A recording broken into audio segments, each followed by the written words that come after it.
Hi, I'm Margaret Fox, editor here at Stratfor, and joining me today is Fred Burton, our Vice President of Intelligence. We're going to be talking about the Russian KGB's long history of political assassinations. So Fred, sort of the reason we hit upon this topic for this week is the British government's recent release of a report on the 2006 death of Alexander Litvinenko, who was a former KGB agent at the time. The British government is basically saying, look, not only do we know the Russian intelligence service was behind this, but Putin himself probably gave the order. As I understand it, that didn't come as a surprise to anyone. Is that right?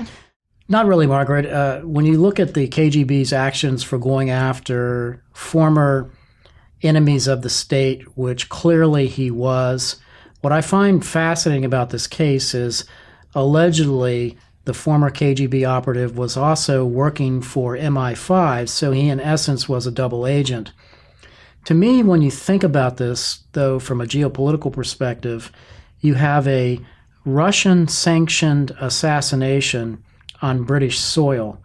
And I try to digress back to when I was an agent and think about what would have been the reaction of the United States government if the KGB came into the United States and carried out a similar kind of targeted assassination. Right, it's pretty brazen. Oh, it's very brazen.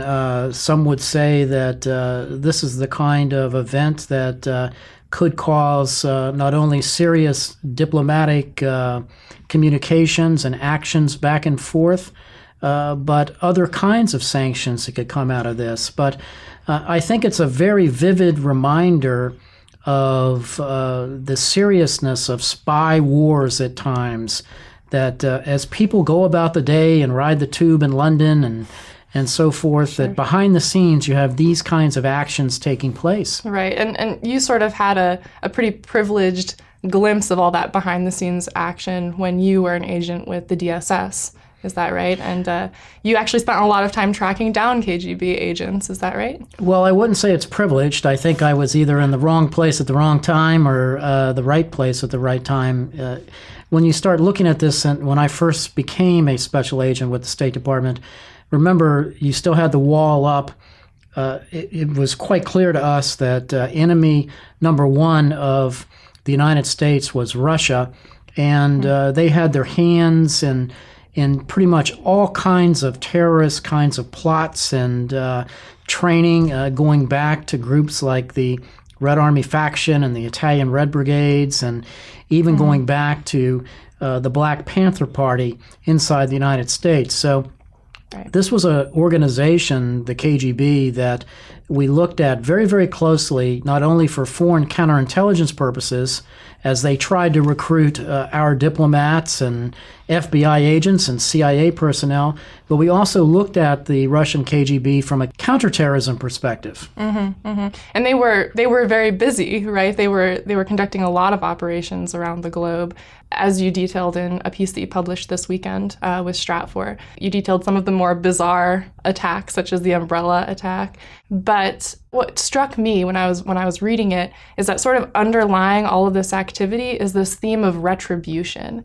The Russian intelligence service, not only are they out to get political opponents, but they're very much going after people that they see to have turned on the Russian government. For example, Litvinenko. Why are they so fixated on that? Why is that so important for the government? I think it's a mindset. Let's think about this in concept. Putin is former KGB. So sure, when you're sitting around trying to put together plans and covert operations or wet jobs, as we used to call them, it's no surprise to me that you have like-minded persons sitting around the table that says, yeah, that sounds fine to me. Let's send a signal. Now remember, these kinds of actions resonate throughout the intelligence services. So if you're on the fence inside the Russian security service in any kind of apparatus whatsoever, and you're thinking about cooperating with sure, Western intelligence or the British security services, you're going to think twice, because you know that the long reach of the KGB is going to come and get you. Right, and you don't want to be on the wrong side of that administration. Right? Absolutely. And if you look from a historical perspective, there's a long history of the KGB going after those that they deem to be enemies, specifically former intelligence officers, too. And you mentioned that Putin himself, the Russian president, is former KGB. I saw that you retweeted a quote from the Wall Street Journal the other day that Putin had said. He said something along the lines of, if the streets of Leningrad had taught him anything,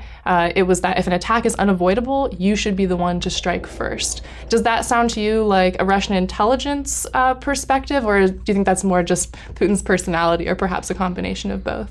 I think this is a combination of both, but it's also a fascinating insight into the mind of not only the Russian leader, but how intelligence officers think.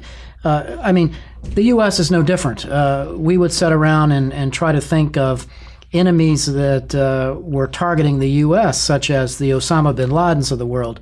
And we certainly have had our own share of defectors that we would have certainly liked to get our hands on at times, but they've either died inside of Russia and we couldn't get them, and so have the Brits, such as some of the Cambridge Five, like Philby and Guy Burgess and those kinds of spies. Oh, it sounds like there are so many stories there. I think you're going to have to write another piece on all of that.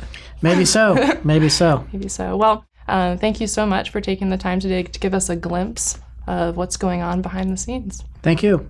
And thank you so much for watching. For more on this and other topics, please do visit our website at stratfor.com.